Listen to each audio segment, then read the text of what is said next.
Hey guys, Tony here, and this is my first vlog. I'm going to call these Tony Talks because one, my name is Tony, and two, I fucking talk. My first vlog is going to talk about social media being the new religion. You can call it bullshit, write it in the comments. I'm probably wrong. Who knows? I do, I'm right. If you don't like cursing, I guess you should probably fuck off my vlog. So, how am I going to put forward this theory? I'm going to give you 20 reasons or 20 areas that I think that social media has taken up the mantle that religion had. 1. So, social media is being used by paedophiles to gain the trust of children and abuse them. And religion certainly did that. Sorry, starting a downer, but that's one of the ways. 2. Denouncing religion. People didn't necessarily agree with everything about Catholicism or the religion in Ireland, but they still did it. And how many times people complain about Facebook, complain about Twitter, complain about social media, post stuff on social media that critiques social media, but 2 seconds later they're scrolling through their Facebook feed. So we denounced the church but still went, and there's a lot of denouncing of social media and then still using it. 3. Relationships. So rocking up to mass on a Sunday, making sure it looked that you and your wife were happy families, while behind the scenes, it's famously kind of mocked on Father Ted, John and Mary. There could be any sort of shit going on. Now it's like you have a lovely selfie of a cute celebrity couple online, and 2 days later you find out they're getting divorced. So it's becoming now very important to how your relationship looks on social media, and that used to be what happened in church. 4. Leaders. So definitely the church had its leaders that said shit and people didn't challenge it, and that was bad, right? Simple. Social media, people say, oh well, anyone can challenge it, and some people do, but when you see things like who's our new leaders, I don't know, like Panty Bliss or the Rubber Bandits. Now I agree with 99% of what they say, but what I'm saying is I will still critically look at what they're saying and think about whether I agree with it. I won't just accept it like people accepted what the church said. I shouldn't just accept the leaders, and that happens on social media now, and it used to happen in the church. 5. Rituals. So were you ever in mass where everyone started standing up, and then you started standing up, then everyone started kneeling down, you started kneeling down? Rituals online, taking selfies. The rituals just started happening, duck face. All these kind of things, and people started doing them. They didn't really question it, they just followed the crowd. 6. Confessions. Familiar with confessions in the church, served a great purpose, made people feel better. Now people are using anonymous apps, chat rooms, blogs, boards and stuff like that to put their confessions out there and try and get some form of absolution and don't beat yourself up about it. 7. Being watched.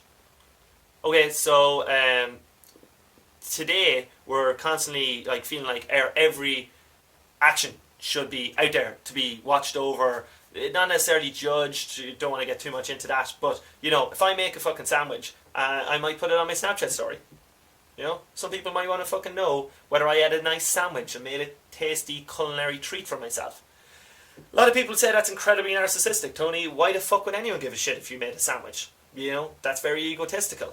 Right, okay, I get it. It probably is. And our need to feel like we're constantly being watched and, with Snapchat or other apps, maybe that's very egotistical. We go back to religion though. Religion give us that. The creator of the universe. 7.2 fucking billion people on this planet.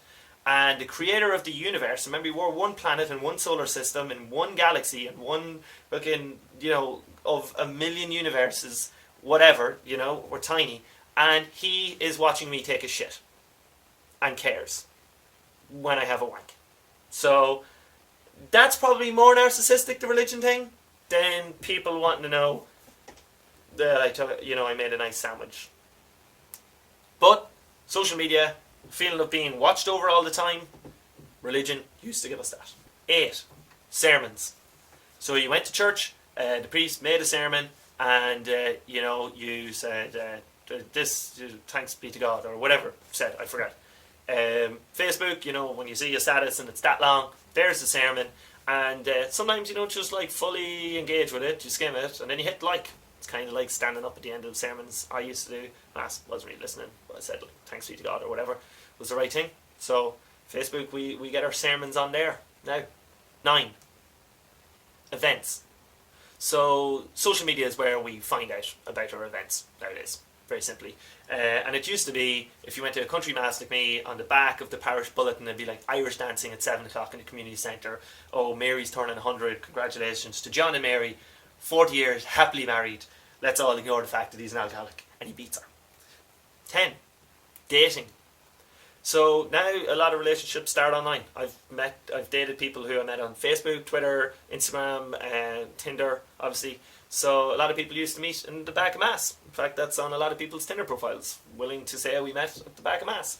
So social media is a meeting place for young people to meet and hook up and do the things the religions say are wrong.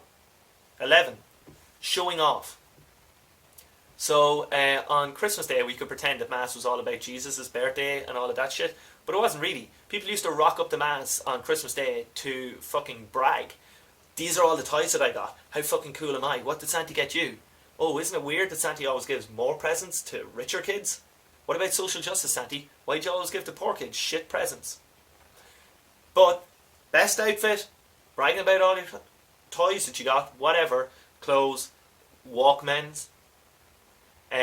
So yeah, go on Instagram on Christmas Day. Neatly arranged, here's all my fucking presents. Look how lucky I am. Here's me in a lovely outfit. Social media replacing the mass on Christmas. 12. Mother and child. So yeah, obviously Catholicism, mother and child. Social media, we got a different mother and child, but certainly very much idolised. Another similarity would be that if anyone was to claim that the lady was a virgin when she conceived, I'd probably call bullshit. 13. Occasions. So yeah, definitely more people went to the church on particular occasions, life events, births, weddings, deaths. Same with social media. Newborn child, 3,000 pictures of the little baldy gargoyle. Somebody gets married, all these, sickening pictures for years. And deaths. Oh my god, somebody died. Let me tweet, hashtag RIP, whoever. So people flock to social media now in these times, where they used to flock to churches. 14. Platforms. In my opinion, the altar gave a lot of shitty men platforms to say shitty things and feel like they were right. Go on Twitter and put in the hashtag feminism and see if something similar happens now on social media. 15. Rumours. So rumours and social media can absolutely get out of hand incredibly quickly. So overnight, Ted Cruz, who's running for the US presidential race, true or not, there's a rumour that there's a sex scandal breaking down. There's no evidence yet, but lots of people believe it, and the word is spread. And so that sometimes happens when it's not true on social media. Would Catholicism have a lie that got out of hand that now lots of people believe? 16. Solving problems. So I think prayer is really kind of fucking weird. A load of people are going to drive to a building to sit in a place and go, I really hope that problem in Africa just disappears. Okay, that's not fair because they believe that the creator of the universe, who this is all part of his plan anyway, and he can do anything. So he must have started the AIDS epidemic. Let's not get into that. But they all went to a place, said, I hope good things happen to those people. Oh, I'm a good person. I helped. Is there any way social media, people do anything like that on social media these days? 17. Uncomfortable chats. So when you went to mass, you'd always bump into some asshole that you went to primary school with that you didn't really want to talk to because they're boring as all fuck and they want to talk to you. Yep, that's why I keep my Facebook chat offline. 18. Opinions on female reproductive rights. So yeah, the church definitely fucking thought like it had a right to tell women what to do with their bodies. Social media, thankfully, is leading the campaign in a better direction. 19. Options. So yeah, with religions, you're kind of born into one, I guess, but there's loads of them out there, and there's loads of social media. You can kind of dip your finger in lots of them, like Zeus. That was a religion, kind of died out. So Zeus and Bebo, kind of in common.